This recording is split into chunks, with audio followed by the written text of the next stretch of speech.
আসসালামু আলাইকুম এভরিওয়ান। তো আজকে আমার পিছনে যে ভবনটি দেখতে পাচ্ছেন এটি জামালপুর জেলার সরিষাবাড়ি উপজেলার ভাটার ইউনিয়নের একটি সুনামধন্য শিক্ষা প্রতিষ্ঠান ভাটার স্কুল অ্যান্ড কলেজ। তো আজকে আমি আপনাদের দেখাবো আমার ভিডিওর মাধ্যমে এই স্কুলের পুরো ইতিহাস। তো সবাই ভিডিওটা শেষ পর্যন্ত দেখবেন। So let's go my video.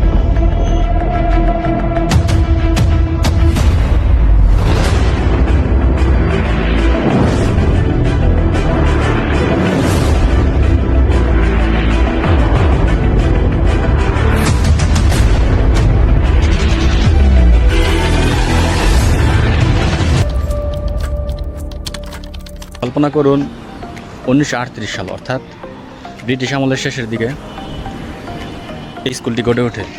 তো শুরুতে অল্প কিছু স্টুডেন্ট নিয়ে, অল্প কিছু ছাত্রছাত্রী নিয়ে জানা গেছে, স্থানীয়দের মধ্যে জানা গেছে আনুমানিক 12 জন শিক্ষার্থী নিয়ে এই স্কুলটি শুরু হয়, স্কুলের ক্লাস কার্যক্রম শুরু হয়।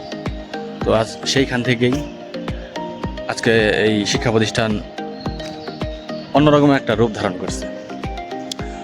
প্রায় 88 বছর, প্রায় 88 বছর ধরে এই শিক্ষা প্রতিষ্ঠানটি আজকে জামালপুর জেলার ভাটারা ইউনিয়নে অর্থাৎ সরিষাবাড়ি উপজেলার ভাটারা ইউনিয়নে অনেক সুনামধন্য শিক্ষা প্রতিষ্ঠান নামে পরিচিত হয়েছে।